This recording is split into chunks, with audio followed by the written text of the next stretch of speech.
I'm going to begin with just a quick overview of neurological disease and the genetic factors that contribute to it. So brain disease is a really significant burden to the healthcare system. In Canada in 2007, the cost of supportive care for patients with brain disease reached nearly $9 billion. And it also affects a wide variety of patients, both in the early stages of life with neurodevelopmental disease and later on in the case of neurodegenerative disease. And although the causes of neurological diseases are complex and in some cases still quite poorly defined, both familial or inherited as well as sporadic disorders do have well-characterized and sometimes common genetic components. The mechanisms by which genetic mutations can result in neurological disease can be broadly broken down into two categories.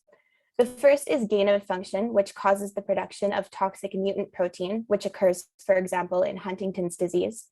And the second is loss of function, which can cause the production of a non-functional protein or prevent the production of an essential protein, which occurs in some forms of frontotemporal dementia. Based on these mechanisms, then, we can propose a theoretical treatment paradigm.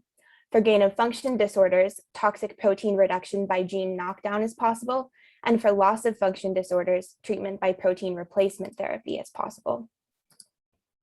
Delivery of therapeutic nucleic acids to the brain is currently enabled by two primary technologies. The first are antisense oligonucleotides, shown on the left, and the other is adeno-associated virus, or AAV, shown on the right. Now, there are some limitations that are associated with these platforms in terms of their functionality, their potency, and also sometimes their safety. That means there's still a quite significant opportunity to continue developing safe and effective technologies to deliver therapeutic nucleic acids to the brain. Lipid nanoparticles are one such promising alternative approach for brain gene therapy that might be able to address the limitations of some of these platforms.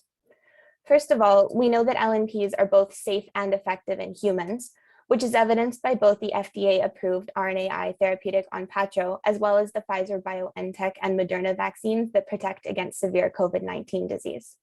We also know that neurons are highly amenable to transfection by LNPs ex vivo. The image on the right shows primary neurons treated with an LNP formulation containing mCherry mRNA and shows really robust mCherry expression in the majority of cells. Informed by this, we decided to design a project to optimize LNP formulations for the delivery of gene therapy payloads for the treatment of genetic brain disease. And we started by developing an iterative screening strategy. All of our screening experiments were performed ex vivo in primary cortical neurons isolated from murine embryos. And to identify the most potent combinations of lipids to make up the LNP formulations, we decided to start by fixing the molar ratio at which the four lipid components in the LNP systems were combined. So all of our screened formulations contained 50% ionizable cationic lipid, or ICL for short, 10% phospholipid or helper lipid, 39% cholesterol, and 1% polyethylene glycol, or PEG lipid. Then we looked at the performance of both ionizable cationic lipid and phospholipids in the formulations based on both formulation efficacy as well as the safety of the formulations. The ultimate goal of this project is to generate safe and effective candidate formulations that will then be assessed for their activity in vivo. So to complete our formulation screens, we used reporter systems to avoid disrupting endogenous gene expression. Formulations of siRNA were screened with primary neurons isolated from transgenic GFP mice. And following treatment with LNPs containing GFP siRNA, we looked at residual GFP expression by qPCR. Formulations of mRNA were tested in wild-type primary neurons, and following delivery of luciferase mRNA, we assessed efficacy using luminescence. We started our siRNA experiments by completing a dose titration of siRNA to select a screening dose at which the viability of the neurons, shown by the black line on the slide, was maintained, as well as a dose at which the dynamic range in the degree of GFP knockdown, which is shown in green, was achieved. So based on these results, we decided to select a screening dose of 0.01 microgram per milliliter GFP siRNA. Our first screen compared two ionizable cationic lipids, D-lin MC3-DMA, or MC3 for short, and DODMA. And both of these formulations were prepared with disteryl phosphatidylcholine, or DSPC, as the phospholipid.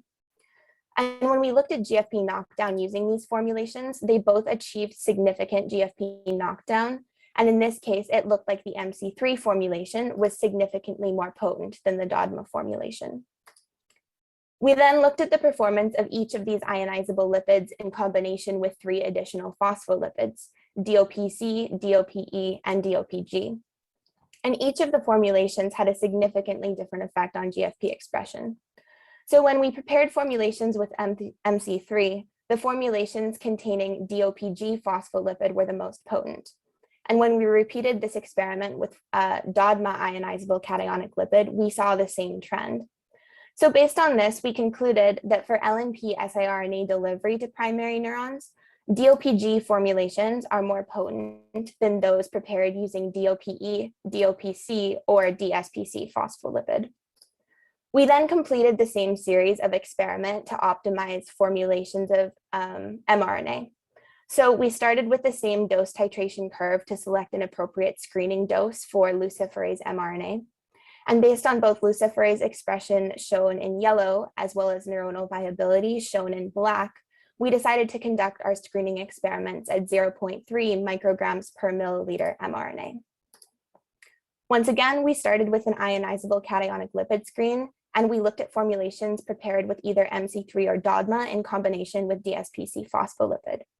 And what we saw is that unlike with the siRNA formulations, the DODMA formulation was much more potent than the formulation containing MC3.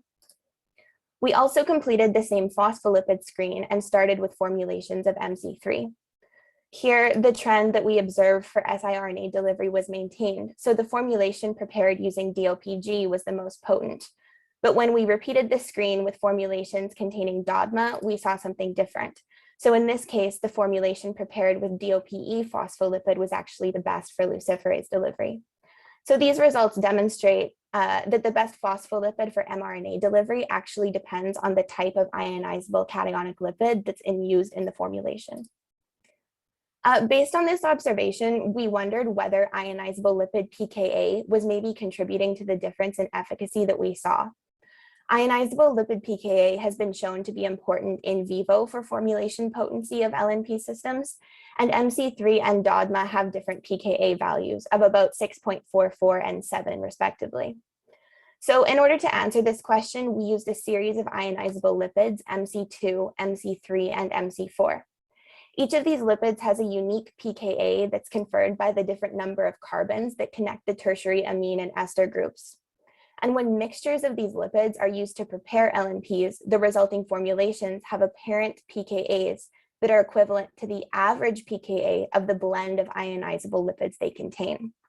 So knowing this, we prepared formulations of LNP prepared with each ionizable lipid separately, as well as with equimolar blends of MC2 and MC3, as well as of MC3 and MC4.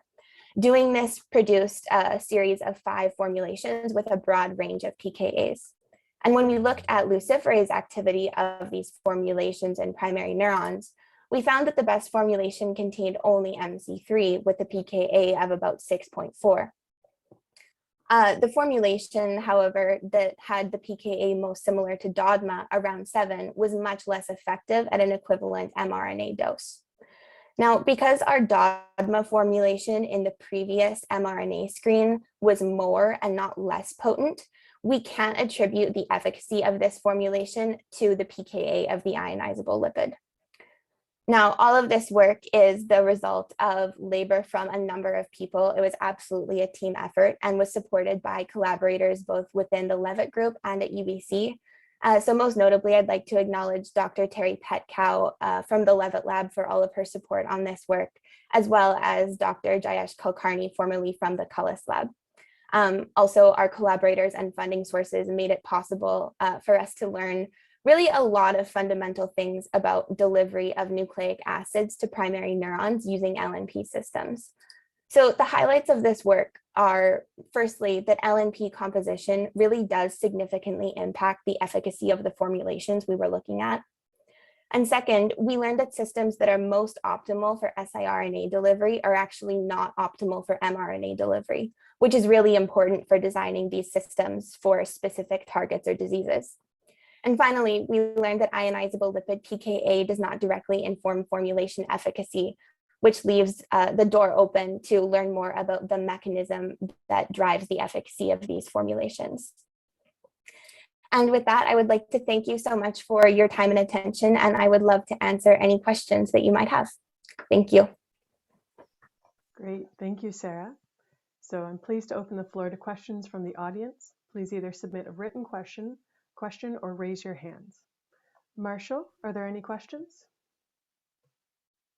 Indeed, there are. We have a raised hand and a written question. We'll start with the raised hand. It's Elizabeth Simpson. If you want to unmute yourself, Elizabeth, you should be able to speak now. Hi, Sarah. That was a really good talk. Congratulations on that. My question would be, have you got any idea yet how much optimization you will have to do in vivo? In other words, how similar the two systems in vivo and in vitro may be, and whether you have to re-optimize once you go into the brain? Right. Thanks so much, Dr. Simpson. That's sort of the question that's on everyone's mind when you present a lot of in vitro or ex vivo LNP data. According to a lot of the literature, ex vivo or in vitro experiments with LNPs actually are not good predictors of what happens in vivo. But the reason that we were a bit more confident that this system would work is because the media that we use and the conditions we use for culturing these primary neurons that are isolated from murine brains is much more similar to the actual composition of the CSF and the brain environment than the difference between complex media used for culture of immortalized cell lines versus the makeup of blood in circulation, for example. So we haven't looked as comprehensively at the performance of these formulations in vivo yet, but just based on the composition of the medium that the LNPs will be interacting in, we are hopeful that there will be a tighter correlation. The other thing to consider is the actual dynamics of the LNPs in vivo, which is going to be very different in a tissue like brain as opposed to in circulation. So certain biophysical characteristics like particle size or the adsorption of lipoproteins to the particles in the brain are going to be really important, and maybe even more important for us than the lipid composition of the carrier. Thank you very much. Great, and then Marshall, I believe it's a written question next, correct? Yes, exactly. It comes from Sam Sadat, who asks, do you know what the biodistribution percentage is of your LNP in the brain with respect to passing the blood-brain barrier? Right, that's another great question. So all of our initial attempts and experiments to deliver LNPs to the brain have actually been done by direct injection. So we'll do a direct intraparenchymal injection to a specific region that is associated with disease like striatum and Huntington's disease. Or we've also looked at intracerebral ventricular injections to look at distribution of the particles to multiple regions from the ventricle. So we don't know whether LNPs will translocate the blood-brain barrier, but because that system is so tightly regulated by tight junctions and passage of molecules passively is very, very small, I would imagine and predict that there's almost no translocation of LNPs from peripheral administration into the brain. So the way that we have overcome that is through direct injection, but things like conjugating targeting ligands to certain lipids within the LNP system are examples of ways other people are looking at that, and would definitely be something relevant for us as well. Great, thank you very much for the question, Sam. And so, Sarah, I'll jump in, or actually to confirm, Marshall, there are no other questions at this time? That's correct. No other questions. Great. Well, I'd like to jump in with a question. So your PKA experiment, Yes.